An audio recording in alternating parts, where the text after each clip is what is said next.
Moret. Set. Live. Go. Avec Dominique Moret. Radio X. Déjà 7h22, on n'a pas le choix, on plonge dans le one-two punch.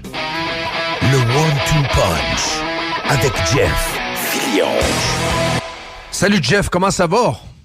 Ça va mieux que toi. Comment ça? Ben, je sais pas. J'ai l'impression que tu auras besoin de vacances au retour.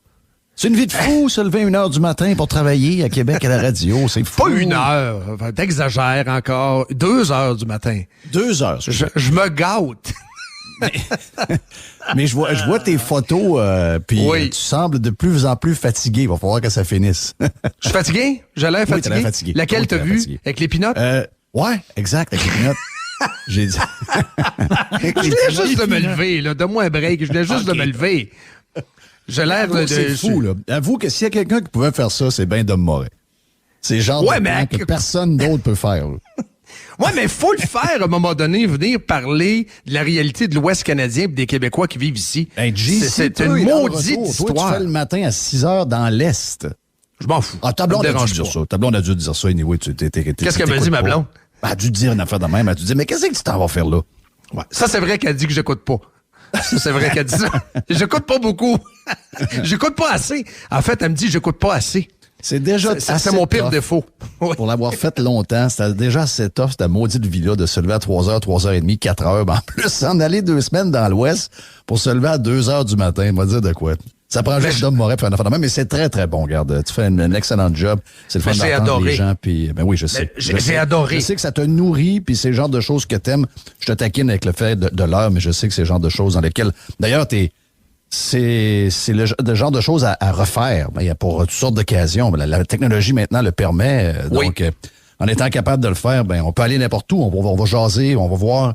Puis on raconte un peu ce qu'on voit, donc ça fait du bien. Ça fait du bien. Et on passe outre la couverture médiatique et le regard qu'on veut donner à telle région, à telle province, etc.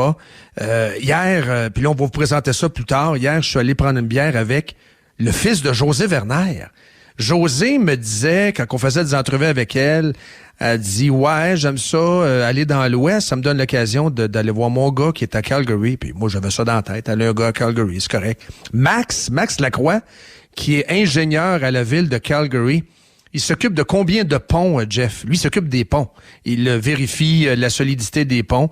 Les ponts sont plus solides qu'au Québec, là. Mais il y en a combien de ponts juste à Calgary? Tu sais, nous autres, on fait tout un plat avec le 3e lien. On comprendra qu'ici, la Bow River, c'est comme la rivière Saint-Charles, c'est pas comme le fleuve. Mais quand même, il y a combien de ponts à Calgary? Tu me le dis, je sais pas, une dizaine? Beaucoup plus de sauce. Et Jerry, tu peux embarquer. Mets de la sauce là, en masse. Ah, moi, je vais dire, mettons, 35 15 à ponts. 24. 400 ponts. Voyons. Oui. Voyons donc, 400 ponts. Ben là, il veut dire, il y a Mais là, ça doit c'est un ingénieur. provoquer de l'étalement urbain épouvantable. Oui. Ben, oui. Mais c'est parce que Ça doit j'ai multiplier rencontré les voitures sur les routes comme ça se peut pas.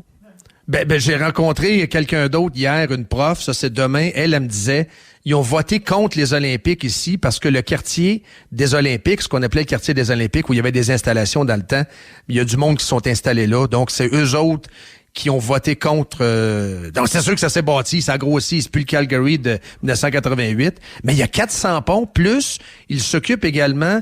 Il m'a donné un nom technique, là, mais il y a des business qui sont de chaque bord de la rivière, puis il y a des passerelles. Il y a des passerelles là pour transporter. Il y en a 150. On l'a Donc, lui, à liste sur Wikipédia. C'est capoté. Tu l'as-tu? Ben, moi, je l'ai pas checké. Ben, je l'ai. Ben, c'est à cause des deux rivières, là, la Bow C'est River ça. et la Elbow River. Donc, c'est plein de petits ponts. Il y a piétonniers aussi, partout. Là. Il y a des ponts partout. C'est ça. T'sais, on n'est pas en train de vous dire que c'est le pont comme de l'île du Prince-Édouard. Pas ça qu'on dit. On dit juste qu'il y a des... S'il n'y a pas de problème, comme Pittsburgh, là. là. Pittsburgh, c'est la Oui, même chose. beaucoup comme Pittsburgh. La Allegheny, la Ohio River, les trois rivières, là, finalement, de Pittsburgh. Donc, mais de rencontrer one-on-one ces gens-là pour vérifier pourquoi ils sont venus dans l'Ouest. Puis c'est toutes sortes de raisons, là. Il y en a que c'est pour venir triper. Il y en a, le couple cette semaine, eux autres sont venus, ça c'est une twist là, spéciale, là. Eux autres sont venus pour briser le mot de la loi 101. Je sais pas si tu l'as pogné. Ils sont pas venus ici pour s'enrichir. Ils sont pas venus ici payer moins d'impôts. Ils sont venus ici pour revenir au Québec. C'est un couple de Québec. Puis là, lui, c'est un top ingénieur ici. Il travaille dans le pétrole. Ah, là, méchant pétrole. Et eux autres, ils vont revenir à Longueuil. Eux autres, ils ont dit, moi, j'ai étudié la loi 101, puis je me suis rendu compte que si un de nos enfants, pas tous les enfants, un de nos enfants avait la majorité de son éducation en anglais, dans un niveau donné, là, on parle du primaire ici. Donc, ça veut dire que ces enfants, à eux, vont pouvoir aller à l'école anglaise au Québec après. Amen. Yes. Les 3. Et les 3 donnent ce droit-là à la prochaine génération. C'est une méchante loterie, là. Mais ils l'ont fait. Mais c'était ça le but. Tu comprends? Donc, il y a plein d'histoires à raconter concernant les Québécois qui vivent ici. Puis, c'est le fun d'entendre un gars comme Jean-Yves Pitt, un gars de la Gaspésie, qui dit, regarde, moi, j'étais écœuré de faire du 18 $ à Saint-Hyacinthe à réparer des trocs.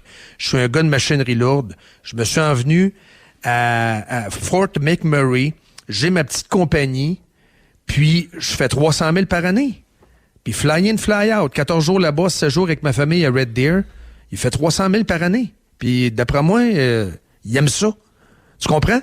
Oui. Puis, c'est tout ça. C'est la fiscalité, c'est le rêve. Et moi, c'est de voir la diabolisation du pétrole encore ce matin avec le gaga-gougou de Paul Journet. Puis là, il y a des morts, puis c'est plus le temps de relancer GNL. Ben non, c'est plus le temps. Vous l'avez tué, GNL. Vous l'avez tué, GNL. Puis ça serait pas bâti là, GNL, anyway, là. Il y a pas de planification stratégique, il y a pas de vue d'ensemble. On est vraiment petit. C'est incroyable. De voir ça de l'extérieur, Jeff, c'est encore plus flagrant à quel point c'est minable ce qui se passe au Québec. C'est minable. C'est parce que moi, j'ai pas le temps de regarder ça, là. Je veux dire, je suis sur TikTok et je veux suivre des gens sur TikTok. Je me demande, je vous demande de m'écrire qui je devrais suivre. Moi, je connais pas ça. Mon équipe me dit d'être sur TikTok, là. Et, je veux être là-dessus. Donc, donnez-moi vos suggestions. Je vous attends, là. Ah, c'est terrible. C'est terrible. Puis là... c'est de ça que le monde se sauve. C'est ça. Exactement. C'est de la folerie, c'est de la simplicité, c'est le fait que... Il y a des gens qui sont bien dans la défaite, OK? Et il y en a beaucoup plus qu'on le pense. Tout dépendamment si la défaite est bonne pour eux. Il y a des, tu sais, je veux dire, pas stressant de perdre. Quand tu veux gagner, il y a du stress. Quand tu veux être on top, il y a du stress. Parce que monter, ça prend de l'effort. 2, ça prend des sacrifices et ça prend des risques. Et une fois que tu es rendu en haut, tout le monde, en tout cas, pas tout le monde, mais plusieurs veulent ton lunch. Donc, tu dois te défendre. T'as un fardeau de résultats, t'as un fardeau de performance. Oui, c'est très, très dur, OK? Je pense que Radio X, c'est exactement de quoi je parle. On est dans cet univers-là depuis le début des années 2000. Et c'est toujours... Tu sais, personne t'écoute, puis finalement, regarde, t'es comme habitué à la culture de la défaite. C'est pas très stressant. On a tous été dans une pause de même à un moment donné dans notre vie. Et on sait qu'entre un et l'autre, même si on a l'impression qu'être gagnant, c'est tripant, puis c'est toujours la toune de Queen qui joue, puis le champagne qui coule à flot. Au contraire, c'est une des choses les plus stressantes d'être numéro 1. C'est une des choses... De gagner, c'est vraiment, vraiment tough. Et c'est dur à répéter continuellement. Oui. Donc, il y a des gens qui sont très bien là-dedans. Puis sais-tu quoi? Je trouve ça triste. Je peux rien faire vraiment comme ça, contre ça, parce que c'est dur une fois que tu es adulte, une fois que tu as grandi, que tu as été éduqué, c'est dur d'apprendre à quelqu'un d'aimer gagner. OK? Ça se fait très, très, très jeune. Une fois que tu es rendu au début de ta vie adulte, tu pognes plus ça. Donc ça, je veux dire, on a à vivre avec ça. Mais le pire, c'est de voir les gens qui veulent gagner et c'est eux qui quittent parce que c'est eux qui essaient, c'est eux qui rêvent, c'est eux qui essaient de monter la montagne puis d'essayer d'entraîner plein de monde avec eux autres puis qui seront découragés à tout bout de champ puis qui finalement abandonnent et décident de s'en aller ailleurs, que ce soit à l'intérieur de notre pays ou ailleurs complètement. Donc, c'est ça. Et les gens n'acceptent pas que le Québec, je sais qu'on n'a pas de pétrole, mais on a tout le reste. On a tout le reste. Oh oui. Et cette semaine, encore une fois, alors que le PM était perdu, Dom, il est sur TikTok. Alors que ça aurait été bon d'avoir un vrai leader qui dit, je ressors mon livre. Oui. Et j'ai fait une erreur. Ça se dit, hein? J'ai fait une erreur, ça se dit, ça. Ben, Ça se dit, absolument. là. J'ai fait une erreur, je sais qu'on peut pas se tourner sur un 10 cents, mais à partir d'aujourd'hui, les folies dans lesquelles j'étais tombé parce qu'on était dans un certain confort, enough is enough. Je reprends mon livre que j'ai fait, je sors le gaz naturel de la vallée du Saint-Laurent. Amen. Et je m'assois avec les leaders pour repartir le projet de GNL Québec. Surtout que le pas bon à Godreau est maintenant parti, puis que, anyway, ils se seraient fait botter le derrière chez eux. Donc, on y va, puis on va par l'avant, puis on va passer ce tuyau-là pour le Saguenay. Puis savez-vous quoi? On va même prendre le nôtre, on va également le liquéfier, puis on va le mettre dans les mêmes bateaux, puis on va le vendre à l'Europe. Voilà. C'est ça qu'on a besoin comme discours pour allumer les gens, pour leur faire comprendre qu'on a un futur, puis qu'on a un but, puis qu'on s'en va par en avant.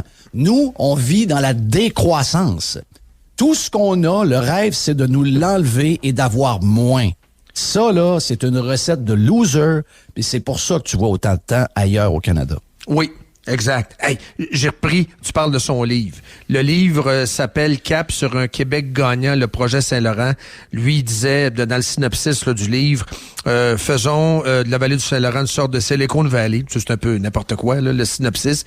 Mais je suis allé chercher l'article. Il y a eu quand même un point de presse, là, la sortie de ce livre-là. Il y a un article sur le site de Radio-Canada qui est encore là. Et je le lis comme suit, là, le paragraphe. Le chef de la CAQ croit au potentiel du sous-sol du golfe du Saint-Laurent qui renfermerait des milliards de barils. L'exploiter est incontournable selon lui, même si oui, il y aura un jour des accidents, des fuites. C'est pas le même discours aujourd'hui, hein? Il aimerait que Québec envisage sérieusement la possibilité de devenir copropriétaire des sites d'exploration, là, avec Junex et Petrolia, puis écoute bien la suite.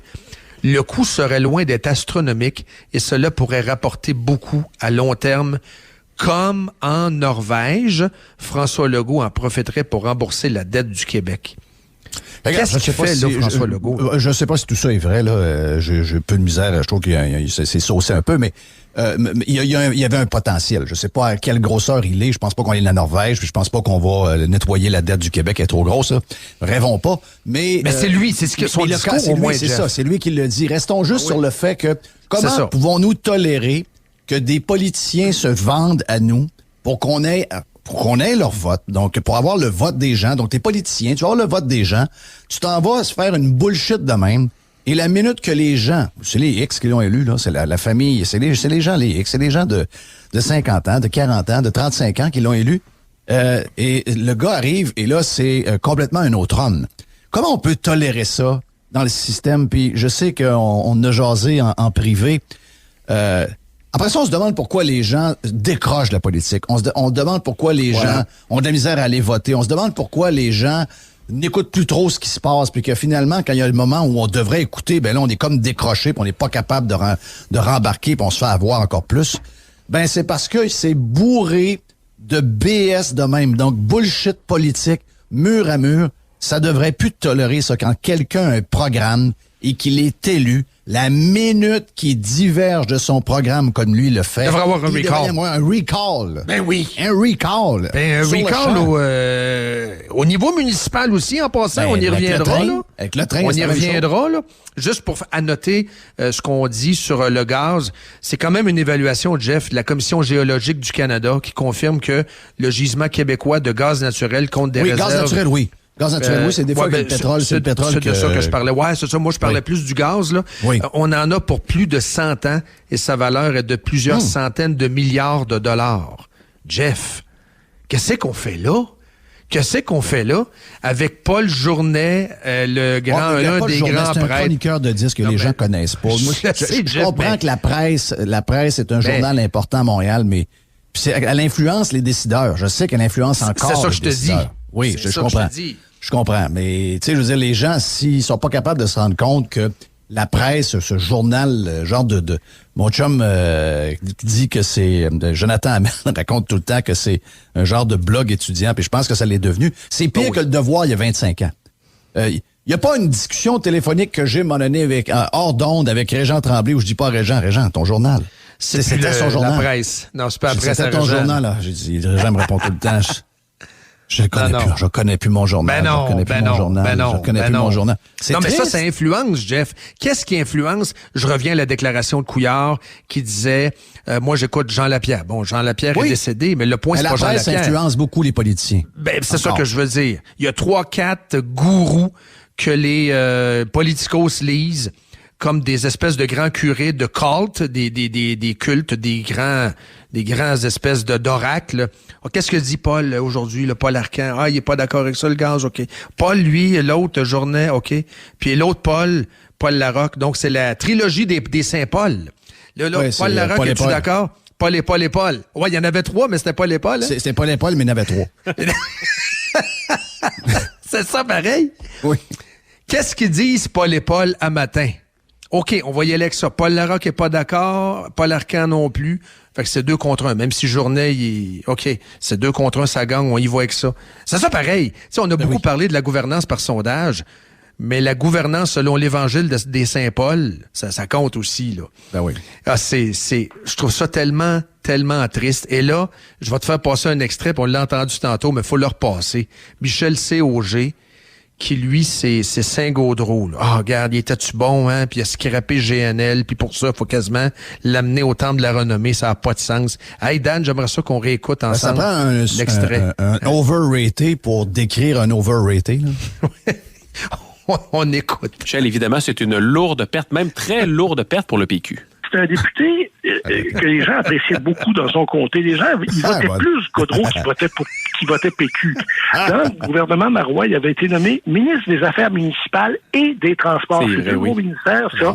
Il a fait un excellent travail aux 2 endroits. Il était devenu critique du PQ en environnement et il était vraiment très crédible dans ce dossier-là. C'était un député qui était apprécié des gens des autres partis. Quand Gaudreau se levait à l'Assemblée nationale, c'est le silence. Hein? Et on l'écoutait. Et l'Assemblée nationale, quand il sera plus là, sera peut-être un petit peu moins bonne place qu'avant parce que Gaudreau sera plus. Jeff! C'est n'importe quoi, ça. Tabarnache. Là, faut que tu me parles de ta région, ton coin, là. Comment ça que ce gars-là a quand même été élu à répétition? C'est sûr que mon baromètre quotidien qui me donne de l'info, je le sais. Pas sûr que c'est le bon. Il est plus branché, là. Champagne. Mais Louis, il est branché, pas pire. On va dire, Louis graphing en masse, donc je veux saluer mon chum Louis. Mais Louis est isolé. Il n'est plus dans le thinking de woke, la wokeness de Chicoutimi. Non. Ben, écoute, je sais pas. Je vais pas bien souvent, mais je sens de loin que c'est une région qui... Ben, c'est une région comme le reste du Québec qui vieillit. C'est ça. Puis la région qui vieillit, ben, peu importe où t'es au Québec, quand tu vieillis, je sais pas pourquoi, t'écoutes la TV. Puis quand t'écoutes la TV, tu réfléchis plus, puis t'as peur. Donc, si tu vieillis, c'est que tu vieillis câblé. Ouais, c'est ça pareil. Ben oui. Et quand t'es câblé, bad news, là. C'est LCN d'un veine à longueur de journée, hard drug, là. C'est LCN. La beauté, c'est que ça va finir avec cette génération-là. C'est la fin, après. Tu veux dire, c'est la fin. Il reste encore quelques décennies, Jeff, par contre. Là. Oui. Ben, génération. Une au moins, là, mais je veux dire, il y a la fin, pareil. Il y a une fin, ça, c'est la bonne nouvelle, ça. Il y a une fin qui va s'en aller avec la génération des boomers. Cette TV, elle va redemeurer encore, là, mais je sais, elle aura moins de moyens, elle aura encore moins d'écoute. On serait surpris de voir le peu d'écoute, mais elle en a assez pour faire assez de dommages. Mais, tu sais, les gens de 30 ans, les gens de 35 ans, les gens de 40 ans, quand tu vois les chroniqueurs s'époumoner dans les médias pour nous parler de Netflix, comment c'est grave, puis Apple TV, comment c'est grave, puis YouTube, comment c'est grave. C'est malade ce qu'on entend, Jeff. C'est parce qu'ils ont peur. Mais non, mais ils ont avec raison. Je le sais. Ils savent que ces gens-là, incluant nous autres, moi, je veux dire, hier soir, moi, j'écoutais Billions. J'écoutais Billions sur Showtime. J'écoutais pas rien de... J'écoutais pas Paul Larocque. Désolé pour Paul, qui a l'air d'être un bon gars, là. Mais elle ajoute. Elle ajoute, ben oui. Là, les gens sont en satellipopette, là. Ils sont en satellipopette, là. Avec Angry Tom, hein? Je suis pas d'accord du tout, Paul, avec ce qui se passe avec le pétrole. Ah oui, le pétrole. Regarde, hier, donc, j'écoutais Billions. J'avais beaucoup de plaisir à écouter Billions. Ben, pendant ce temps-là, je donne pas d'heure à LCN, je donne pas d'heure à RDI. Juste avant, j'écoutais Home Garden TV. Donc, tu sais, moi, je suis un X et je suis probablement à la limite, là, je veux dire, j'ai 54 ans. Donc, je suis probablement dans la limite des gens qui sont encore accrochés à la télévision. Donc, je suis peut-être les premiers qui ont décroché complètement. Tu sais, dans 57, 58 ans. Là. Donc, une fois que ces gens-là auront vieilli puis que les autres auront laissé la place à, ces gens, à nous autres, ben il va y avoir un gros changement. Parce que là, ça nous fait énormément de tort, ce qui se passe. Puis là, on le voit encore avec la couverture sur la guerre. Tu sais, c'est plus lisable, c'est plus écoutable. Comme la COVID, là. C'est la même chose que la COVID. C'est pareil. La fin du COVID show, là, c'est pas beau, là. L'article, c'est Chevreuil, là. Avec Mme Carabin, c'est quand même bon, là. Mme Carabin qui veut s'en mêler alors qu'on veut carabiner les chevreuils de Longueuil. Hey, ça, c'est l'article le plus saucé de la semaine. Si on veut maintenir le COVID show, ouais, regarde, on avait des bons clics, let's go, là, regarde. Notre François, il fait plus de point de presse, donc faut sortir de quoi? Hey. Faudrait mettre des masques au chevreuil, c'est ça? Oui. Je te lis l'article, là. Là, j'invente pas, là. Avant de tirer des conclusions hâtives, d'imposer le port du masque au chevreuil et de réclamer leur vaccination. C'est pas marqué, ça, là. Jeff. C'est quoi le média? C'est la presse. Jeff. Relis-moi ça, là. Pour vrai, là. Tu niaises pas, là. Non. Ils veulent mettre, c'est malade. des masques au chevreuil. C'est pas ils veulent mettre, c'est écrit dans l'article. Mais tu sais, moi, quand je fais un gag, on le sait que c'est un gag, là. Mais ça, c'est un vrai article de nouvelles, là. Non, mais là, c'est écrit source d'inquiétude. Je pose la question. Relis-moi. Est-ce que tu as modifié l'article? Pas du tout. Non, Jeff, je fais des saisies d'écran, là. Okay. Les boys en studio, vous le savez, je vous l'ai envoyé. Okay. Je l'ai même partagé. Hey, Dom, t'es-tu là? Ou Dan? Oui, je suis là. C'est un vrai article? Je l'ai partagé sur le groupe. On en a parlé hier dans le show. Des masques pour les chevreuils. Attends, là. Je vais juste t'expliquer. Oui, mais je t'explique la patente. Là, les chevreuils, ça gosse bien du monde à Longueuil. Fait que là, ils se sont dit, pour étirer le COVID show, ouais, on va aller chercher les chevreuils. Donc, l'article, c'est source d'inquiétude. Source d'inquiétude. Tous les experts, non, ça c'est drôle, tous les experts interrogés par la presse, nous avons interrogé d'eux. T'sais, moi, je peux interroger d'autres experts qui vont dire que c'est de la merde aussi, là. Mais eux autres, ils ont interrogé, bon, tu comprends.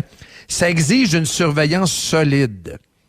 C'est sûr que c'est inquiétant que les chevreuils transmettent la COVID, nous dit l'épidémiologiste Hélène Carabin de l'UDM. Ça, en passant, ça s'invente pas, là. On dirait que c'est un article du Croc, Jeff. Mais j'ai rien modifié. C'est COVID-19. Oui. Et elle a dit, une fois que le virus mute, l'impact que la mutation aura sur la virulence du virus et sur son habilité à se transmettre d'homme à homme est très difficile à prévoir.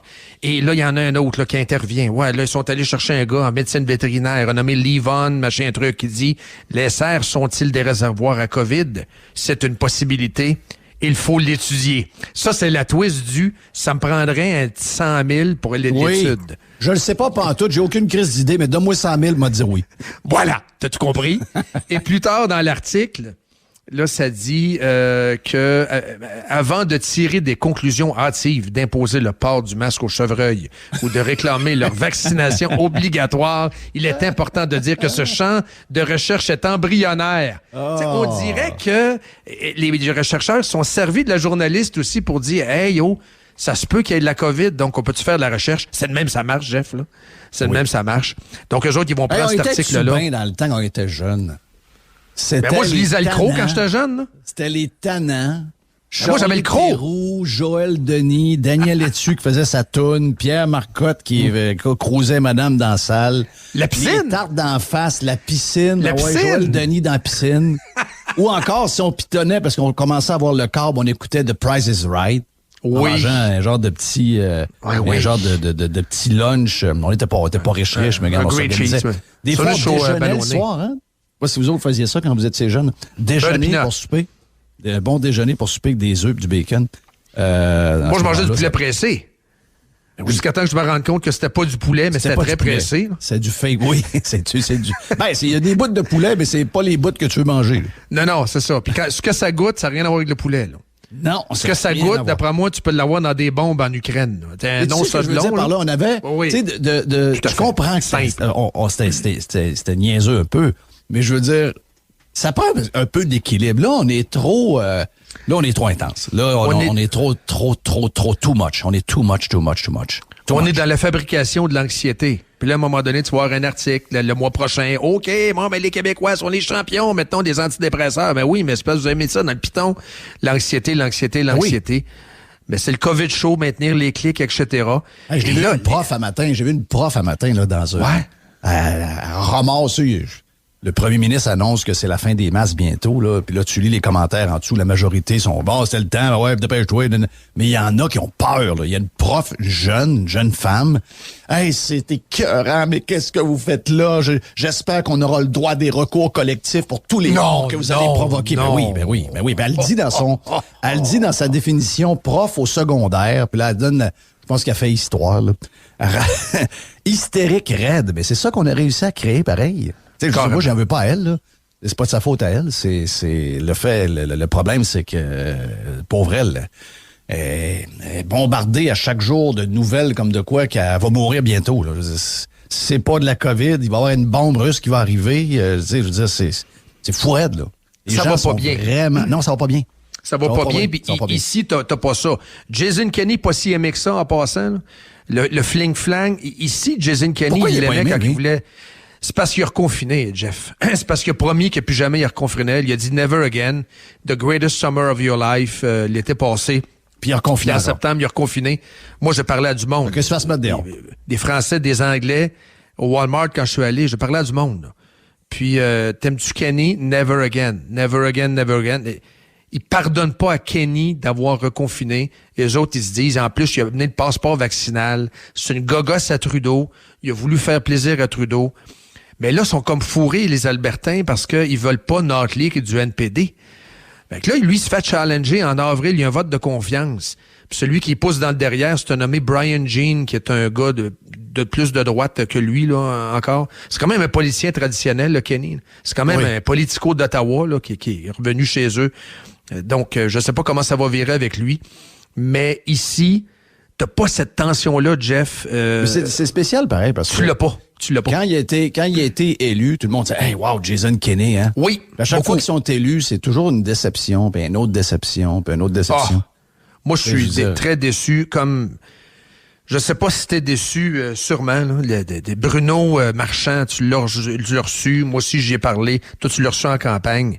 Mais honnêtement... Mais si la chroniqueuse urbaine ou municipale du Journal de Québec commence à faire des bons liners.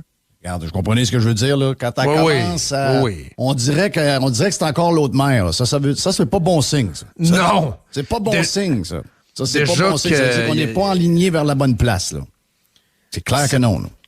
C'est un détournement numéro 2, avec des souliers rouges. C'est ça, la différence. Je l'aime bien comme individu, il est sympathique, Marchand. Mais il en demeure pas moins que quand Marchand il s'est présenté pour la première fois à l'hôtel de ville, c'est le DG de la bombe qui est là. Le DG, c'est le vrai boss de la ville. Le DG, il a dit « Assis-toi, c'est moi qui est boss. » Toi, tu viens d'arriver dans Baptiste, tu sais même pas sur où les toilettes par machine à liqueur. C'est moi le boss. Puis tu vas rencontrer machin, comment il s'appelle là, Dan Genet.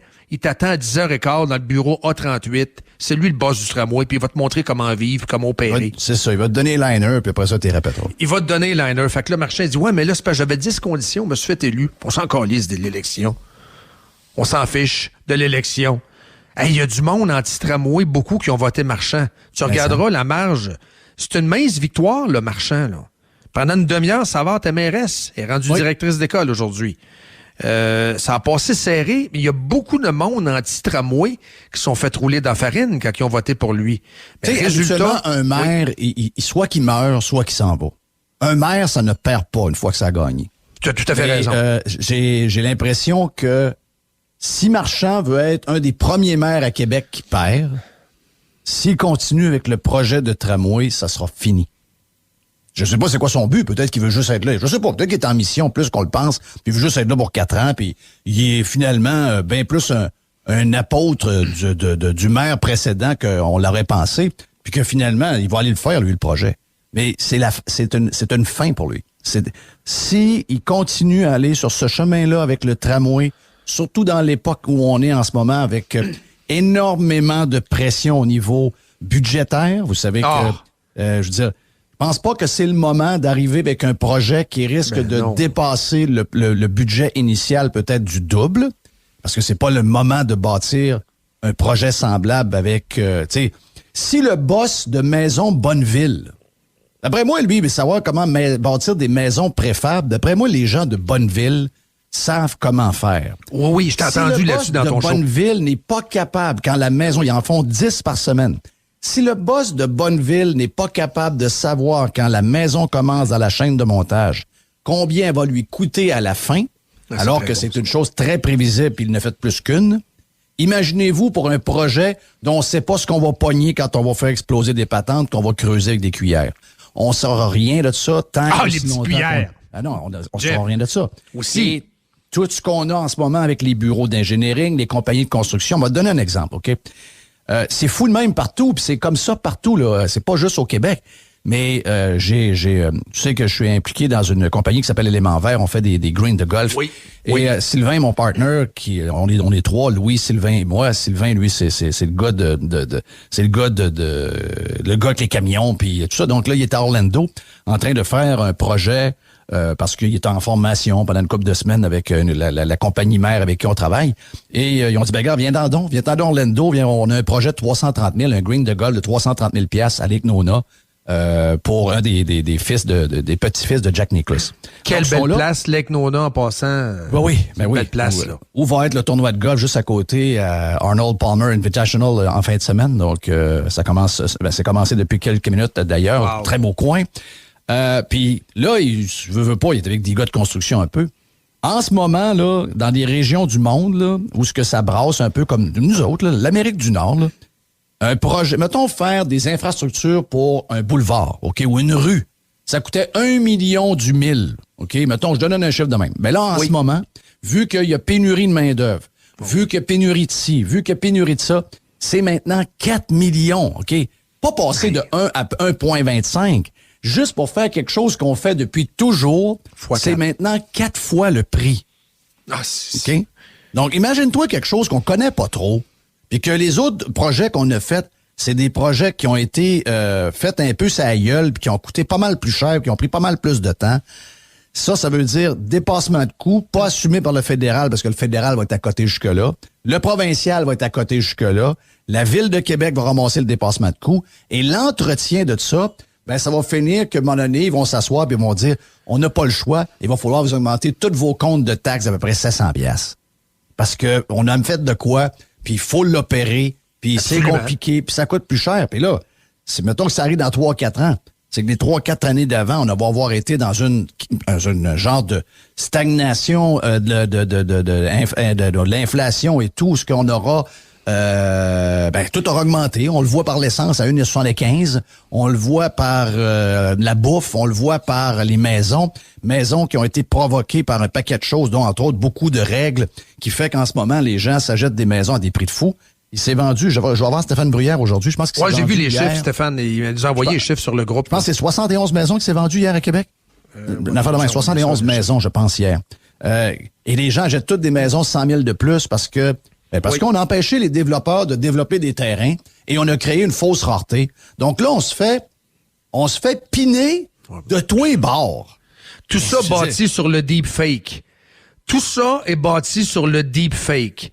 Il y a un deep fake dans le discours. L'étalement urbain à Québec, ça n'existe pas. Ça n'existe pas. Mais tout ça est bâti sur le deepfake, c'est-à-dire l'étalement urbain. Qu'est-ce que le deepfake également? La crise écologique. Il faut que les gens vendent leur voiture à Québec. Come on, arrêtez.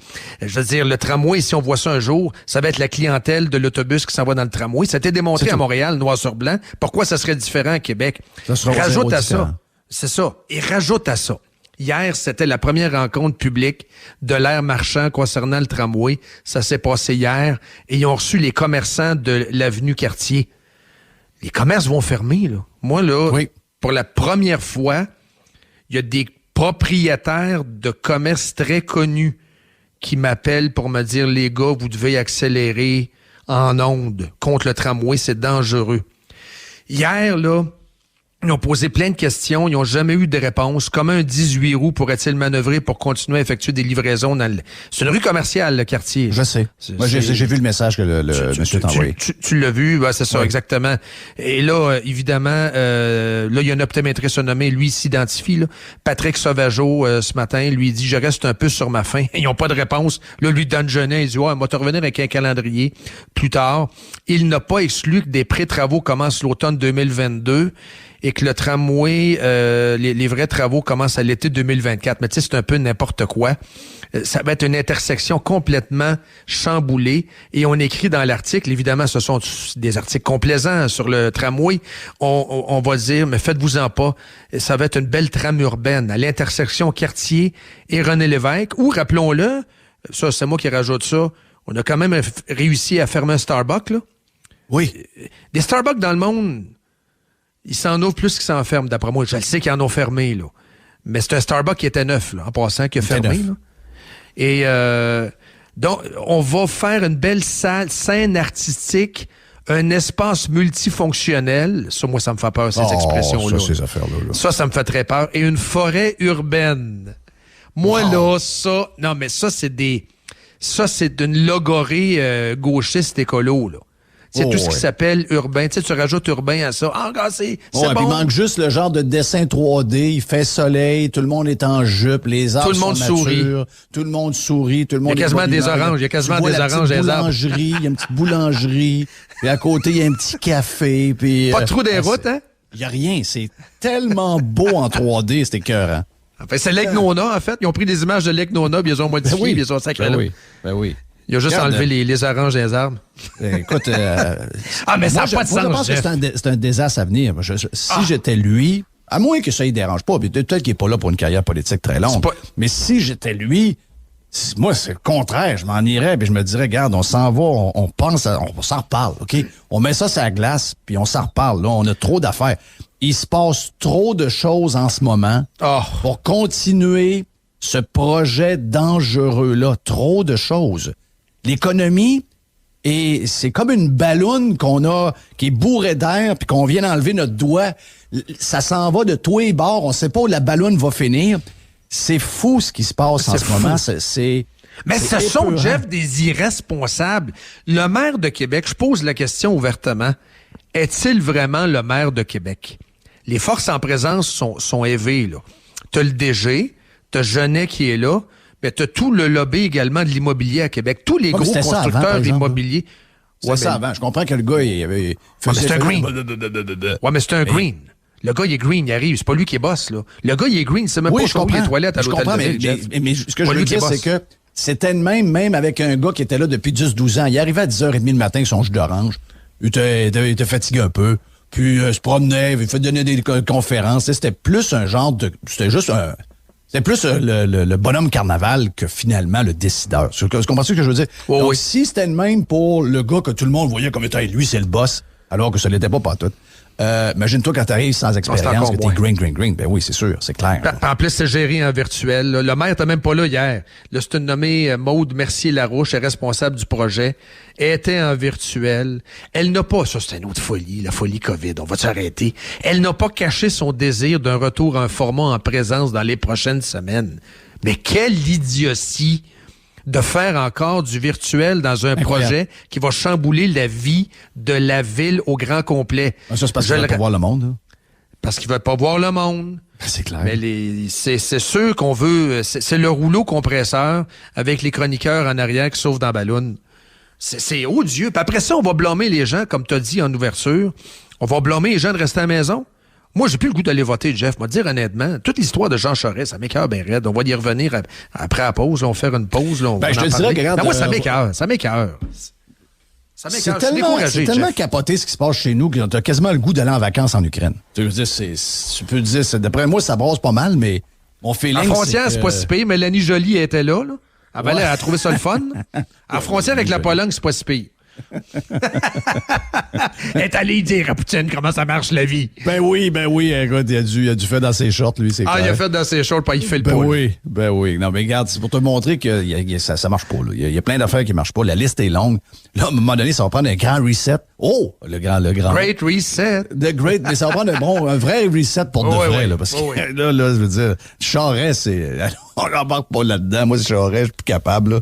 Charest, Gérard Deltel, hey, es-tu bon? C'est comme s'il n'avait jamais quitté. Hey, Gérard, Google, ça existe. On marque Gérard Deltel, Jean Charest, tu le traites le parrain. Non. Ben oui. Il est en amour avec le parrain. Mais tu l'as appelé le parrain. Ben oui. Là, c'est devenu son genre d'idole numéro 1. C'est parce que quand t'étais contre lui, tu l'appelais le parrain. C'est la fille, première rangée, show de Simple Plan. Oui. Hier, Gérard Deltel, c'était ça. Là. Simple Plan arrive sur le stage, c'est la fille, il venait de s'acheter un T-shirt. Le bout que vous avez mis, excuse-moi, le gars, il dit rien, là. On l'écoute dessus. Le gars, il dit rien. T'inquiète dedans. Ah oui, je sais, il n'y a pas d'énergie, là. Michou est à côté, mais il est low energy, là. Jean Charest, c'est Claude Mayotte. Ouais, j'ai aimé ça quand t'as dit ça. J'aimais ça. Il est moins frisé, là, mais oui.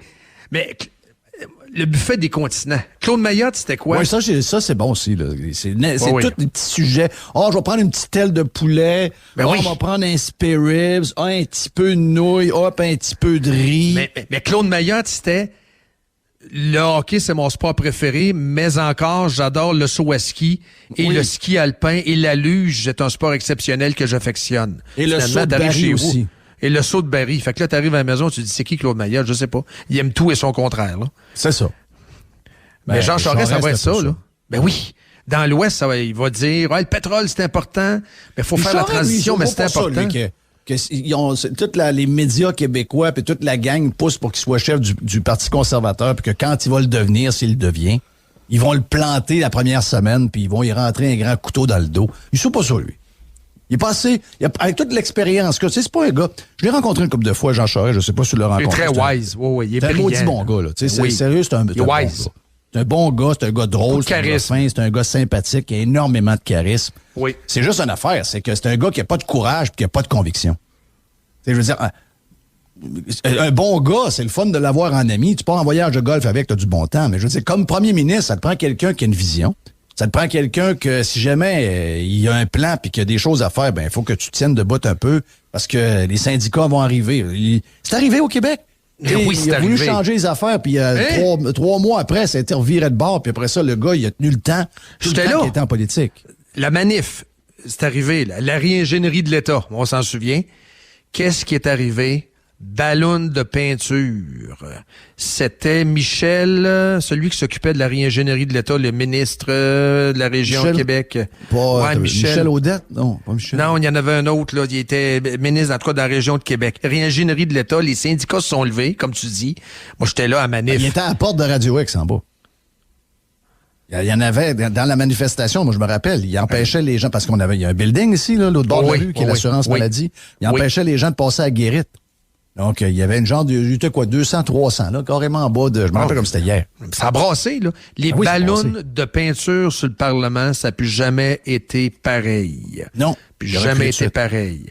Puis pendant ce temps-là, vous avez Poilievre qui, lui, bing, bang, boom, hier, un autre communiqué pour dire, quand je vais être PM, première affaire, je scrape les lois anti-énergie de Trudeau. Je vais faire ci, je vais faire ça, je vais protéger l'environnement, je vais consulter les Premières Nations. Ça, on est en 21e siècle, là. T'as pas le choix de dire ça, là. Pas le choix. Et je relance GNL et le projet de Newfoundland Labrador aussi. Oui, t'en as un qui va directement sur les affaires. Lui, carrément. Ting, ting, ting, ça sonne de partout. Oui. Puis l'autre, on va avoir un parti moderne et diversifié. Je comprends pas ce qu'il a dit là. Puis... on va l'écouter, l'extrait, Jeff. Roule-nous l'extrait, mon Danny Boy. Le sujet sur lequel, je pense, on va tous s'entendre, c'est l'importance et la responsabilité du Parti conservateur du Canada envers le pays. Are you gonna run? Et parce que il nous faut des partis qui sont d'envergure nationale. C'est absolument essentiel pour l'avenir du Québec. Ça veut dire un parti politique qui est fidèle à son histoire et qui représente chaque région du Canada et qui présente une vision qui est très inclusive pour l'avenir du Canada. Il n'y a pas de gaz. Ça te fait penser à l'extrait de Huard, hein? La fidélité, c'est quelque chose... c'est important d'être fidèle à soi-même. C'est important d'être fidèle à soi-même. Ça me fait penser à ça, l'extrait. Oui. Il dit rien. Il y a soigné inclusif là-dedans. Absolument rien. Un mot que personne ne disait il y a 20 ans. Là. Oui. Inclusif, il n'y a personne qui disait ça. Là. C'est personne. Hey, mais pourtant, aujourd'hui, on dit ça tout le temps. Parler, mettons, tu dis, voici ce qu'il faut qu'on fasse. Bon, il y en a-tu, là? Ben là, là. En ce moment, s'il y a un temps dans toute la patente, s'il y a un moment où on ne peut pas être vague, c'est pas mal là. C'est pas mal là. Il y a beaucoup de choses à régler, là. Il y a beaucoup d'affaires à régler, là. T'as les frontières, les voyages, la folerie de Trudeau, il y en a plein. T'as l'histoire de l'énergie, t'as la guerre, t'as les activistes. Les soins de santé, green. Jeff, je pense qu'il faut reviser la loi canadienne sur la santé aussi. Là, si tu rajoutes quelque chose au menu. Là. Tu dis tout de suite, tu dis, regarde, avec le scandale qu'il y a eu au Canada sur la COVID, il faut reformer tout de suite la loi canadienne de la santé. Il faut permettre aux provinces de mettre du privé, d'offrir plus de ci, plus de ça. Voilà. Regarde, il y en a plein à dire, là. Mais c'est la pas du gain et c'est la soif de pouvoir. Puis les députés que vous avez vus, ben, eux autres sont tannés de prendre le char pour aller à Colline. Ils aimeraient ça être ministre. C'est profondément humain. La faiblesse des élus conservateurs au Québec, c'est épouvantable. Ils se sont écrasés vite. Hein? Alain Reyes. Hey, on t'aime, des gars qui étaient cachés depuis un bout, qui ont été beaucoup aux alentours de la région de Québec, fiolés par le pouvoir de Radio X, là. Je veux dire, on va se le dire, là. On est là, nous autres, à jaser de ces idées-là, puis c'est pas pour rien que la région de Québec détonne par rapport à l'Ontario et au Québec en entier. C'est pas parce que les gens sont différents d'ailleurs, c'est juste qu'il y a une diversité dans le débat qui n'existe pas à Montréal puis dans les régions du Québec. Quand je parle de Québec, ça inclut la Mauricie, ça inclut la Beauce, ça inclut Victo, etc., un bout du bas du fleuve. Donc, en faisant ça, pas qu'on est meilleur que les autres, c'est juste qu'on amène des affaires qui se disent pas ailleurs. Les gens de Montréal qui nous écoutent à tonnes sur le web, c'est pas pour rien. C'est pas on reflète l'opinion des gens aussi, l'opinion puis la priorité puis les valeurs du monde.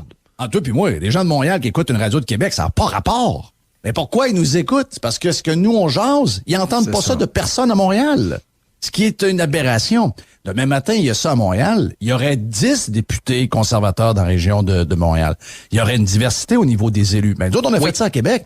Et ces gens-là ont été élus, puis ils se sont fait une belle job, puis ils auront une belle retraite, puis bravo pour eux. Mais je veux dire, ils étaient cachés un peu dans l'opposition. On savait pas trop qui ils étaient. Mais là, depuis la COVID, on s'est rendu compte qu'on avait affaire à une gang de mollassons qui, finalement, sont bien plus rouges que bleus, en passant, là. Et on le voit, là, on les voit se comporter. Gérard Deltel, c'est le leader de ça, c'est le leader de rien. Gérard Deltel, c'est le leader de rien. Quel gars décevant. Oh, c'est un vieux bleu, c'est un vieux conservateur. Oui, mais qu'est-ce que pense Gérard Deltel, à part de... qu'est-ce que pense Gérard Deltel? Qu'est-ce que nos leaders élus conservateurs dans la région de Québec... C'est uniquement le pouvoir. Qu'est-ce qu'ils ont en... c'est quoi, là? Exactement, Jeff, on irait les voir, puis c'est quoi ta position sur la politique énergétique? Poilievre, il y en a une. C'est quoi ton opinion? GNL Québec. Richard Martel s'est débattu un peu, mais il avait l'air tout seul. C'est ça. T'es-tu pour le tuyau ou t'es pas pour le tuyau? T'es-tu pour le pétrole ou t'es pas pour le pétrole? Ouais, mais là, le pétrole, mais encore, oui, mais encore, non. Moi, là, ça, je suis tanné de ça. En 2030, non, c'est pas ça qu'on dit. Ça, je suis écœuré de ça. Et ces gens-là, en plus, le summum de la mollesse, c'est de considérer Poilievre comme étant un gars radical. Ça, moi, je l'ai entendu, puis je suis plus capable d'entendre ça. C'est un gars qui est radical. Mais c'est un gars qui a des opinions, merde. Mais il dit, c'est un gars qui a une couleur. Ben, c'est ça. C'est un gars qui a une couleur. C'est un gars qui va... Hey, il brasse bien moins que... Non, mais regarde, la minute que t'as des opinions qui sont claires, OK? La minute que t'as de la drive... La minute que t'es un bon communicateur, la minute que t'as des succès sur Twitter ou Facebook quand tu parles parce que tu touches aux gens, tu deviens tout de suite extrémiste et populiste. T'es un trumpiste. Comme Duhem se fait... Exact. C'est ça, exactement. Moi, je vis ça depuis 96. Je sais quoi, là? Oui. Ça m'a jamais dérangé. On est dans ce film-là. On est exactement dans ce film-là. Donc... comment tu peux t'en sortir? Donc, ce qu'ils veulent avoir, c'est toujours du monde drabe qui peuvent manipuler par après, puis s'amuser avec eux autres, puis garrocher d'un coin, puis dans l'autre, etc. Ils ont peur des gens forts. La minute que quelqu'un de fort... Hey, voyons donc. Poilievre. Je ne mets pas l'extrême, là. Je veux dire, c'est un Stephen Harper le fun, là. On l'a-tu, Poilievre? On l'a-tu sorti les boys en français, Poilievre, Dan? On l'a-tu dans la banque? J'ai entendu tantôt quand je l'ai fait jouer, c'était très bon. Oui. Son français est bon, hein? Ben oui. On le réécoute-tu? Ça vaut à peine. On en parle, là. Hein, Dan? Let's go. On va réécouter Pierre ça. Poilievre ici. J'imagine que tu as entendu la nouvelle que la Banque du Canada vient d'augmenter les taux d'intérêt. Ça va augmenter le prix pour les hypothèques et pour la dette de 1000 milliards de dollars que Trudeau nous a créée. J'ai prévu qu'il allait y avoir davantage d'augmentation de taux d'intérêt et de l'inflation quand Trudeau a commencé à imprimer de l'argent pour financer ses énormes déficits. Mais je voulais juste vous dire que j'ai une bonne nouvelle. Je m'en vais en Saskatchewan maintenant. Je suis à l'aéroport d'Ottawa. Je vais annoncer mon plan pour contrer cette inflation et pour rendre la vie plus abordable pour que vous puissiez acheter de la nourriture, des maisons et de l'énergie. Donc, ça va juste être une partie de mon plan, mais croyez-moi, on est en train de régler les problèmes que Trudeau cause parce que votre chèque de paie devrait pouvoir acheter davantage et vous devriez pouvoir reprendre le contrôle de votre vie. C'est exactement le discours qu'on veut entendre. Oui, mais le gars va être diabolisé mur à mur. Mur à mur, ça va être du Infoman, ça va être du TVA, du Radio-Canada. Ah, bon, c'est de toute la manière qu'ils le font. Là. Il va être ridiculisé, il va être étiqueté, il va être... on va y mettre une calotte rouge à la tête, on va... Je connais toute la patente, alors que tout ce qu'il dit est vrai. Puis, sais-tu quoi? Il va falloir que le gouvernement, peu importe ça va être qui va être élu à un moment donné, il va falloir qu'on commence aussi à enquêter ce qui se passe. Y a-tu de la collusion?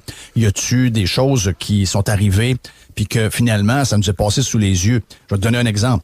Oui. Les maisons, on sait, là, une des grosses raisons pourquoi les maisons ne sont plus achetables, c'est que on s'est fait des histoires. On a commencé à faire à croire qu'il n'y a plus de terrain, OK? Alors que si vous levez en hélicoptère, on va dire de quoi? Il n'y a plus de terrain. Je veux dire, des arbres pas mal partout. Mais on a limité les endroits pour le développement. Tu l'as parlé tantôt, l'étalement urbain. Encore une fois, on est tombé dans le discours des activistes journalistes. Et là, les politiciens qui sont de connivence avec ces gens-là ont reculé. Puis on dit, oui, on va les écouter. Puis on va mettre des commissions de ci, des commissions de ça. Donc là, il n'y a plus moyen de développer rien. Et par après aussi, c'est comment se fait-il que, tu sais, moi, qu'il y a une augmentation de, je sais pas, moi, tu as une planche de plywood pour faire des planchers dans ta maison, 5-8, puis qu'il était à 39$ avant COVID, puis qu'il monte à 49$. Je pense que, logiquement, je peux comprendre que c'est arrivé. Mais si ça passe de 39 à 90$, la feuille, ça balance et que si tu as une maison de 30 par 32, 2 étages, puis que ça a rendu que ça te coûte 7-8 000$, mettre ton plancher, là, tu te dis, qu'est-ce qui est arrivé? Et pendant ce temps-là, le concurrent du plywood, je me rappelle jamais du nom, là, qui est un genre de procédé de copeaux de bois avec de la colle puis tout, puis qui fait la job. Ben, comme par hasard, eux qui ont pas les mêmes problèmes, ben, lui aussi, le prix double. Et là, tu te rends compte, voyons, il doit y avoir de la concurrence un peu là-dedans. Là, finalement, tu te rends compte que c'est toute la même famille de Montréal qui a ça, les usines de 4x8. Ouais. C'est tout frère par la petite sœur. Ben, voyons donc. C'est frère par la petite sœur. Ben oui. C'est ça la grandeur de l'économie canadienne. Puis on demande pas au gouvernement de créer des jobs puis de nous donner des chèques. Mais est-ce qu'il y a des places, au nombre de fonctionnaires qu'on a, est-ce qu'on fait comme ailleurs? Est-ce qu'on s'assure qu'il n'y a pas de la crosse partout puis que finalement, on est en train de se faire avoir puis que tout le monde utilise « Ah oui, manque de main-d'œuvre, ah oui, la COVID ». Mais finalement, il y a beaucoup d'entreprises qui ont rien de ça. Ils ont tout ce qu'il faut pour faire leur stock. La main-d'œuvre, ils l'ont en masse. C'est juste qu'ils ont jacké le prix de 30% pour faire plus de profit. Et ça arrive. OK? Ça, en ce moment, ça arrive.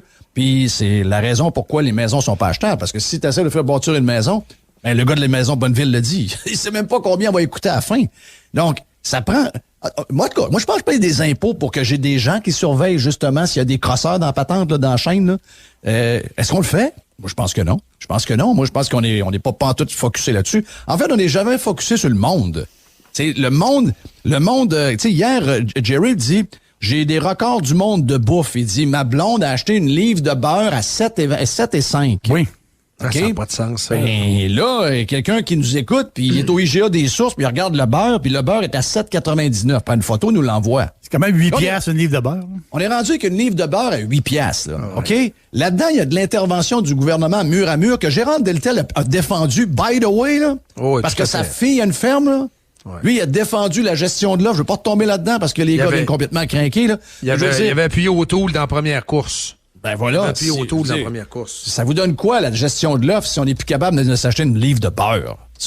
Si on est rendu avec un 4 litres de lait à 7 piastres, ça veut dire ça n'a aucun sens, ça, là. Ils ne poseront jamais les conservateurs, je ne sais pas comment ça va virer leur course, là, je vais regarder ça à distance, mais ils poseront jamais les vraies questions sensibles. Là, t'en as nommé une. La gestion de l'offre, c'est quoi?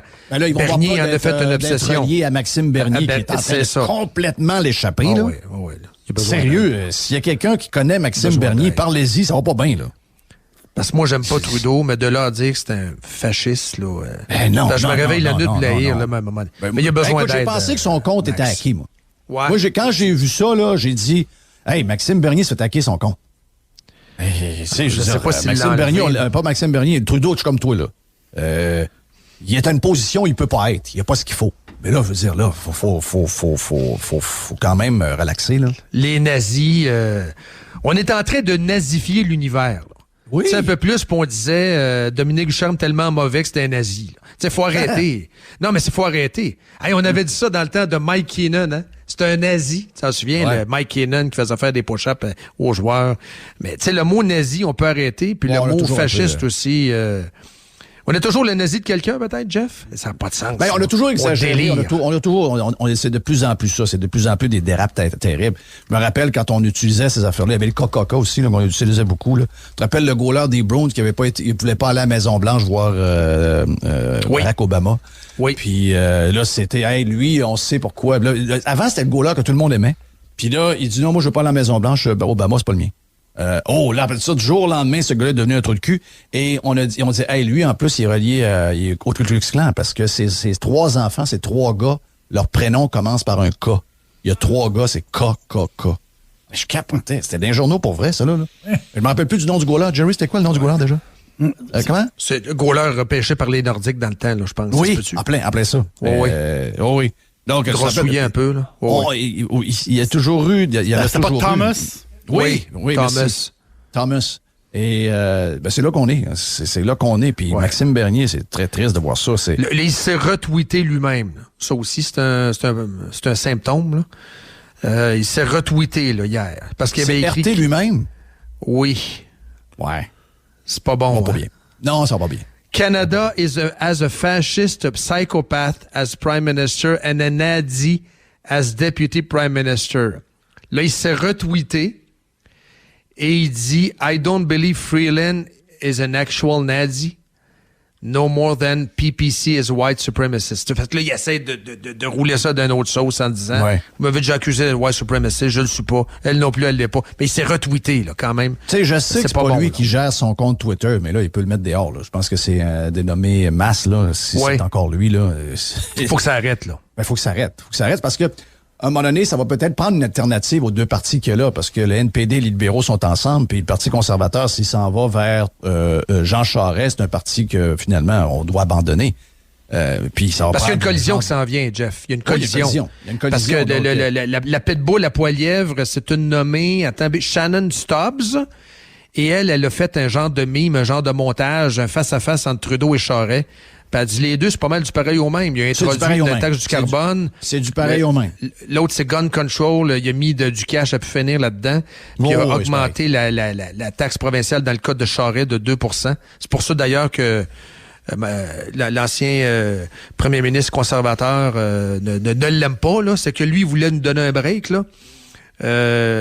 On riait de lui pareil, hein. Comment ça s'appelle donc, cette fille? La PM, là, originaire de Calgary, là. On riait de lui à tout bout de champ, là, des médias du Québec, là. Comment ça s'appelle? J'ai juste Mike Harris en tête, je sais pas pourquoi ce matin, là. Le premier ministre, l'ancien premier ministre conservateur, là. Et au fédéral? Oui. L'ancien... voyons, l'ancien PM. Non, celui-là, merde, j'ai un blanc. Quelle année? Dis-moi l'année. Ben, quelle année? En 2006, 2007, autour de ça. Là. Ah, tu parles d'Harper. Harper, exact. Hey, ça, là, c'est la preuve que tu te lèves trop de bonheur. Ça se peut. C'est moi qui oublie les noms, c'est pas toi, c'est moi. Ouais, mais moi, je vais me rappeler de quelque chose d'il y a 25 ans, mais j'ai de la misère à... Je sais pas pourquoi j'ai eu ça. Là, j'avais Mike Harris en tête. Si tu te rappelles juste du vieux puis du neuf, là, ça, c'est...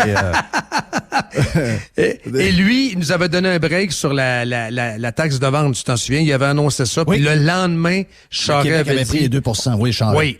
Ça, il pardonne pas ça à Harper. Là. Il pardonne pas ça. Là. Mais anyway, on va voir comment ça va. Mais on se dirige vers une collision frontale. C'est sûr qu'à la fin de la journée, comme disait Bergevin, c'est sûr qu'on aimerait ça que tout le monde soit ensemble des amis, là, mais ça n'arrivera pas. Ça n'arrivera pas. Je pense que c'est le futur du Parti conservateur qui se joue, là. Mais c'est bizarre, bizarre pareil que en ce moment, les médias sont pro-Charest. Puis il y a moins d'1 an, il disait que Charest travaillait pour Huawei parce qu'il était consultant pour la compagnie chinoise au Canada. Ce qui est tout à fait vrai. Ce qui est vrai. Mais il n'en parle plus de Huawei, là. On dirait que là, c'est dommage bizarre, ça.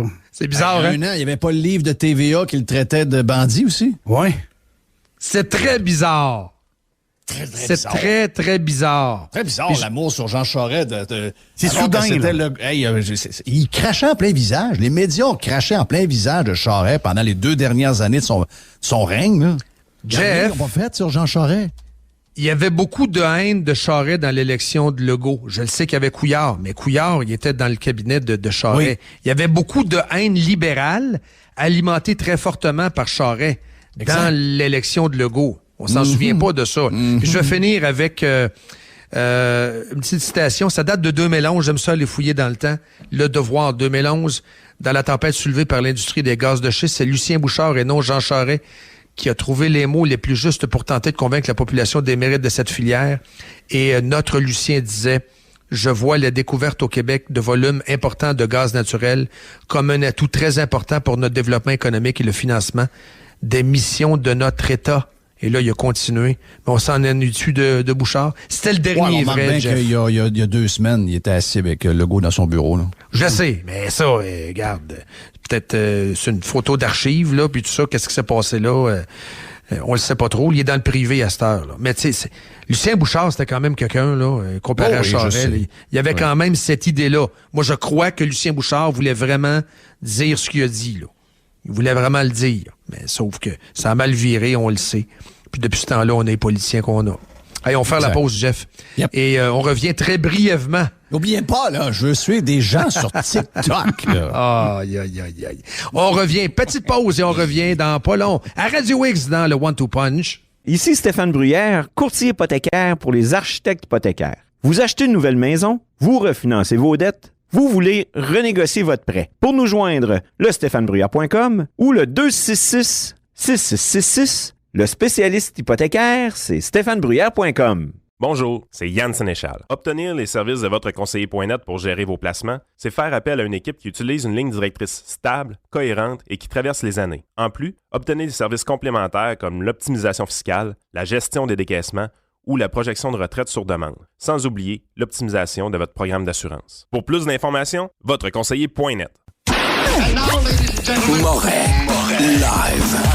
Avec Dominique Moret. Vraiment formidable. Radio X. OK, il nous reste une couple de minutes. Hein? Une couple de minutes, ben oui, pourquoi pas. Écoutons Biden, c'est avant-hier dans son discours où il a quand même rendu hommage aux Iraniens. Ça a viré beaucoup, mais je veux quand même le réentendre. Dan, l'as-tu pas loin de l'extrait? Hein? Oui. On écoute-tu? Oui. Parfait. Putin may circle Kyiv with tanks, but he'll never gain the hearts and souls of the Iranian people. Jeff, tu sais, à un moment donné, oui, je sais, ça a viré, mais c'est le président des États-Unis qui a des problèmes dans le coco. Écoutez, là, tout le monde en a fait, ce genre de lapsus-là. Arrêtez, il a fait un discours rassembleur. Il avait un discours où il a averti Poutine. Il avait de la grénitude à l'intérieur. Ça faisait tellement du bien d'entendre un discours semblable après 4 ans de misère avec l'autre monsieur dangereux. La majorité d'Américains disent que ça va pas bien dans le coco, là. Non, la face cireuse, hein, il est rigide. Hein. Quand il répond, il y a des one-on-one, des fois que les journalistes, là, no, On voit Kamala Harris pendant qu'elle dit ça en arrière, puis elle le reprend. Oui, elle reprend mais il entend dans rien. Sa tête, mais on voit ses lèvres. Les yeux, ils partent en disant « Ah non, il n'a pas dit ça. » Oui. Mais il est comme... il n'est pas sur le poste. Hein? Tu sais, des fois, dans une entrevue one-on-one... Les deux sont pas sur le poste, le presse puis la vice-presse. C'est pas beau. Non. C'est pas beau. Puis je regarde les sondages concernant. Il y a vraiment une ligne politique. Tu sais, il y en a qui vont dire « Oh non, c'est pas politique la COVID. » Oui, c'est politique la COVID. Ben voyons. Les Américains, c'est ça. C'est très, très partisan. La COVID, c'est très politique, là. Le ABC News et Washington Post ont fait un sondage. Eux autres, ils sont de gauche en partant, mais ils ont fait quand même un sondage. Regardons-le. Sur le fait qu'on doive terminer complètement les restrictions. Une immense majorité de républicains disent oui. Il faut complètement... En fait, si on combine mostly puis fully là, les normes sanitaires, si tu veux, là, les républicains de très, très loin veulent déconfiner davantage que les démocrates. Il y a juste 11%, Jeff, des démocrates qui veulent un retour à la normale 100% pur. 11% des démocrates seulement veulent un vrai retour à normal. C'est capoté.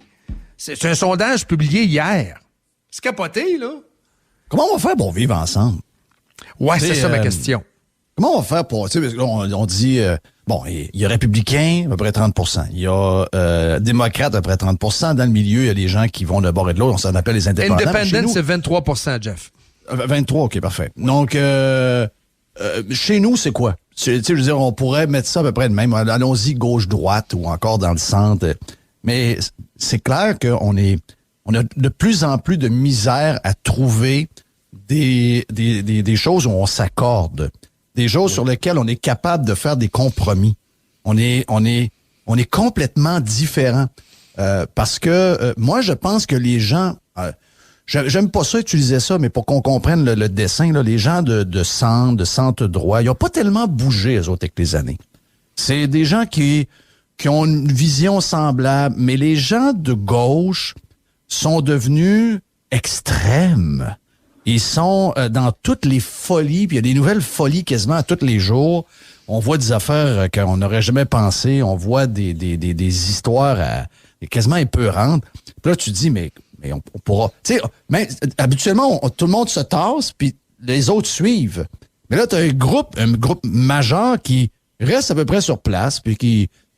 Et il y en a un qui s'éloigne, qui s'éloigne. Puis là, tu regardes, puis tu dis, my God, comment on peut faire pour se parler? Qu'est-ce qu'on a comme point en commun? On ne sera jamais capable de se retrouver. Jamais. C'est gros. L'autre sondage, parce que tu as comme plusieurs questions dans le sondage. Est-ce que c'est plus important de control spread, donc contrôler la propagation, ou est-ce que c'est plus important de terminer les restrictions? 14% des démocrates seulement disent c'est plus important de ne plus avoir de restrictions et 64% des républicains, c'est plus important de ne plus avoir de restrictions. C'est un écart majeur. 64 versus 14. Puis là, tu as différentes autres tranches plus dispersées, là, plus mélangées. Mais le divide est vraiment là. Je ne sais pas comment on va faire. Puis ça dépend évidemment des États. C'est des gens qui sont devenus vraiment dans l'extrême. Ils essaient de nous faire semblant que c'est eux autres c'est eux autres qui voient clair, puis c'est eux autres qui comprennent toute la patente, puis c'est eux autres les intelligents, puis c'est eux autres ici. La vérité, c'est qu'on les voit toutes. Ils sont rendus dans un endroit très, très noir. Il va falloir à un moment donné qu'ils s'en rendent compte. Ils sont dans des endroits... Et sais-tu quoi, la bonne nouvelle, je pense qu'il y a une fin. Pour les Américains, ça va être l'élection de mi-mandat. Ça va être un méchant wake-up call pour les démocrates, cette affaire-là. Et comment ils vont faire pour s'ajuster? Parce que eux-mêmes sont rendus trop loin. Eux-mêmes sont rendus... Ben oui, la squad. Ben oui. La à Bernie. C'est Bernie Sanders, le vrai président, là. Avec les mitaines en arrière. Regardez, c'était qui les mitaines? C'était Bernie mitaines. Oui. Je veux dire, il y a des mitaines sur le bureau, là, quand il arrive au bureau ovale. C'est Bernie qui était là. Une demi-heure avant, il est parti juste faire le switch pour pas être vu dans le bureau ovale. C'est Bernie qui a oublié ses mitaines. Tu sais, quand t'es rendu que tu fais des articles sur des enfants de 9 ans qui sont trans, ouais, c'est ça. Moi, ça me fait peur. Là, je veux dire, et si t'es contre, Jeff, en plus, c'est ça. Puis là, on rajoute le double whammy. Et si t'es contre, t'es un salaud. Tu comprends? Si tu critiques ça, c'est ça qui est la twist vicieuse, Jeff. La twist vicieuse, les woke. Et si tu oses questionner ça, tu es un salaud. Donc, on pousse cet agenda-là, mais on le pousse tellement fort qu'on étouffe toute forme de dissension. Exact. C'est pour ça que c'est terrible. C'est pour ça qu'on ne pourra jamais non plus être capable de se jaser. Tu sais, je veux dire, comment on va faire pour, que cette personne-là, ça m'insulte? Parce que moi, je trouve qu'un enfant à 9 ans, il faut que tu le laisses tranquille. Puis s'il est ce qu'il est, il y a de fortes chances qu'il y ait eu une influence à l'intérieur, quelque part, dans l'autorité, puis qui a mélangé un peu cet enfant-là. Il est trop jeune pour vraiment être rendu là. Puis après ça, de faire des articles là-dessus, comme si c'était quelque chose de grandiose, c'est encore plus cinglé. Donc, peut-être que quelqu'un va me convaincre que c'est la vérité, mais il faut se parler. Mais là, non, c'est que si moi je pose des questions, on va tout de suite m'insulter, on va me traiter de retard, on va me traiter de ci, on va me traiter de ça. Donc, on sera jamais capable. Écoute, cette semaine, juste te montrer, puis c'est ce qu'on parle, c'est la cancellation qui est... écoute, on le voit dans le conflit, là, je veux dire, on voit qu'on est dans la folie raide, là. Tu sais, là, le Grand Prix de Formule 1 de Sochi, qui allait être déplacé en 2023 à Saint-Pétersbourg, est annulé pour l'éternité. Okay? Je sais, donc, ils ont coupé le contrat. Mazepin vient de se faire mettre dehors d'écurie. Il se fait mettre dehors il y a 2 heures. Donc, mais la pire histoire, c'est EA Sports, Jeff. EA Sports qui ont enlevé les Russes. Non, mais ça, c'est pire. Dans le jeu électronique. Ils ont enlevé c'est un jeu aussi. Électronique. Et ils ont enlevé Ovechkin. C'est-tu le seul qu'ils ont enlevé? CCM a enlevé Ovechkin. Oui, plutôt cette semaine. Vous allez dans un endroit des extrémistes. Et après ça, c'est fou, là. Et après ça, c'est parce que l'histoire nous a enseigné des trucs, hein. Quand tu ostracises un peuple, quand tu l'isoles, puis quand tu tapes dessus, ça se peut que ça finisse très mal. Là, on est en train d'humilier. Je suis pas en train de dire qu'il y a rien là. Au contraire, je pense que vous connaissez mon opinion là-dessus. Il y a pas d'erreur. Sauf que là, on est dans une chasse à l'humiliation. On est à la chasse au Russian shaming. C'est surtout des gens qui n'ont rien à voir là-dedans. Là. Il y a un avion qui arrête à Yellowknife pour mettre de l'essence pour s'en aller en Russie. Là, il est figé. On les détient là pendant 3 jours. Il est figé. Le gars, le propriétaire de Chelsea, le club de foot, lui, c'est pas lui qui se mêlait des joueurs. Lui, il signait les joueurs, mais le club gagnait, tout ça. Là, il s'est retiré. Mais non, il est obligé de vendre. Fait qu'il dit, OK, de la merde, arrêtez de m'écœurer, moi vendre le club. Tu sais, c'est quoi la différence entre l'Ukraine qui se fait bombarder et un propriétaire de soccer qui gère un club de soccer en Angleterre? Je la pogne pas. À quoi ça va aider le dossier? La seule affaire que ça va faire, tu viens de le dire, puis on en a parlé avec JF Caron dans l'entretien qu'on a eu cette semaine, c'est qu'à humilier, tu viens de le dire, là, à humilier un peuple qui n'a rien à voir vraiment avec ce qui se passe avec c'est l'État, c'est les dirigeants qui s'en vont ou ce qui s'en vont, je veux dire. Là, on prépare une 3e guerre mondiale, Jeff.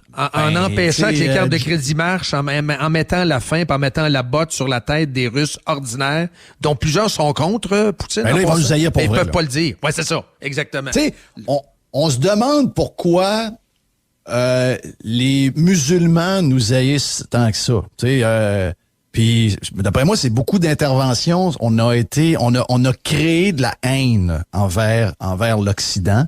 Puis qui est à l'origine de ça? Des fois, on pense que c'est celui qui nous aime pas qui l'est. Mais quand on fouille et qu'on va à l'origine, c'est peut-être un peu notre faute. C'est ça. Puis tu sais qu'un des meilleurs profs d'histoire, il est avec nous autres, c'est Jerry. Puis Jerry, quand il parle de la Première Guerre et la Deuxième Guerre, parce que les deux sont reliés, c'est le traité de Versailles, c'est la manière qu'on a traité les Allemands. On les a carrément programmés pour provoquer la Deuxième Guerre, pour partir la Deuxième Guerre. Donc, qu'est-ce qu'on est en train de faire là? La Chine, on avait des camps d'internement chinois ici dans la Deuxième Guerre mondiale. On a humilié les Chinois, trompe-toi pas. On les a exploités. Aussi. Les Japonais aussi. On a encore une base militaire là. Les Japonais, on a démilitarisé les Japonais, mais on les a humiliés beaucoup, c'est sûr. Moi, je ne sais pas ce qu'ils sont en train de faire là, mais j'ai l'impression que s'il y a de quoi de pire dans le futur, on va avoir oublié pourquoi ils sont en sacrement. Mais c'est parce que c'est en train de se passer là. Et l'autre chose également, avant de finir, l'autre chose également, c'est qu'on se tire dans le pied. J'écoutais la radio française hier et les Français, eux autres, sont allés bien plus loin. Tu sais, t'as Carrefour sur place, t'as beaucoup de magasins, beaucoup de Renault également qui est en partenariat avec des Russes. Ils ont ordonné carrément aux compagnies françaises d'arrêter de faire de la business en Russie, là. C'est à un moment donné, c'est parce que c'est la France qui va se tirer une balle. Là. Apple sont tous en train de se retirer de la gang. C'est parce qu'on est en train de se tirer une balle dans le genou. Là. Oui. C'est ça qu'il faut pas oublier. Là. Puis en plus, Trudeau, hier, il sort, comme les Français, le PM, pas le PM, mais le ministre de l'Économie en France. En fait, vous en pas pour vous aider. Ouais, mais c'est parce qu'on a joué dans ce film-là avec la COVID pendant 2 ans. Là. C'est parce que là, c'est l'imprimerie, encore une fois, le cash. Mais là, on est en pleine crise d'inflationniste. À ne pas produire de la richesse et en donnant de l'argent gratuitement, tu contribues au cycle inflationniste infernal. Ça, vraiment, on se dirige vers une trajectoire qui est vraiment pas agréable. On est en train de vivre cette guerre-là carrément comme on a vécu les 2 ans de COVID. On est sur le même chemin, l'émotion, la peur.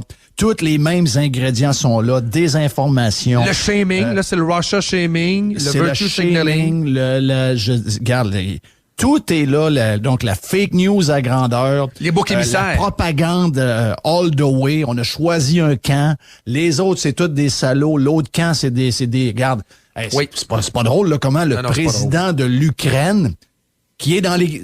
Moi, je me suis écœuré full avec les histoires de Panama Papers. Hey, lui, t'es le gars de Panama Papers, puis lui aussi, tous des crosseurs, puis là, dans le journal. Ben, lui, il était dedans. Là. Lui, il fait partie de l'histoire de l'Ukraine où tous les présidents réussissent à se détourner de l'argent pour qu'une fois qu'ils vont se mettre dehors, ils vont vivre une grosse vie. Ben, lui, il y en a, là. Donc, il est pas mieux ben que les autres, là. Moi, je l'ai dit hier, là. Je suis pas obligé de prendre un camp, là. Je veux dire, là, on est comme obligé de prendre un camp absolument. Moi, j'ai pas... L'agresseur, il m'énerve, là, il m'écoeure. Mais ça, il m'écœurait avant-guerre. Je savais que c'était une bombe à retardement. Sauf que les Ukrainiens, moi, là je veux dire, quand on regarde un peu ce qui se passe à l'intérieur de ce pays-là, c'est très dur.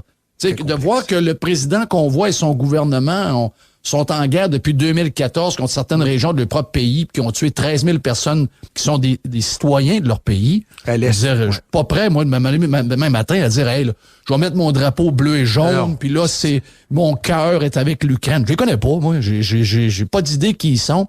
Ça semble bien trop complexe pour moi. Puis je suis désolé, je suis pas capable de prendre un bord. Oui, l'agresseur est facile à haïr. Mais une fois qu'on a dit ça, là, je veux dire, après ça devient, plus le temps passe, plus il y a des choses. Plus c'est complexe. Exact. Plus c'est complexe, plus on en connaît d'un bord et de l'autre. Tu sais, je veux dire, c'est pas été très brillant cette semaine, là. En pleine journée où il se parle au téléphone pour essayer de régler, puis que le téléphone est raccroché, puis il se tourne de bord, puis il dit, hey, moi, je veux me joindre à l'Union européenne. Je dis, voyons, man. Attends, c'est bad timing. T'aurais dû faire ça avant. Il y a 3 ans, ça aurait été un bon timing. Ben, c'est parce que là... Parce que là, tu provoques, là.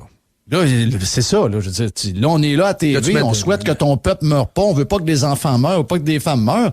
Toi, tu t'en vas d'abord, tu mets du nafta, là.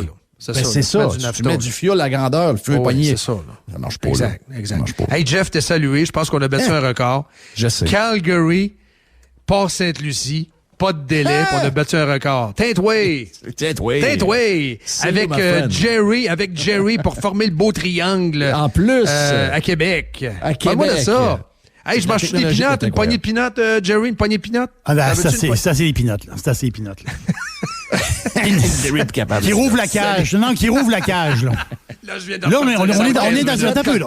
on est dans une cage, puis il nous lance des pinottes. Rouvre la cage qu'on sorte, là.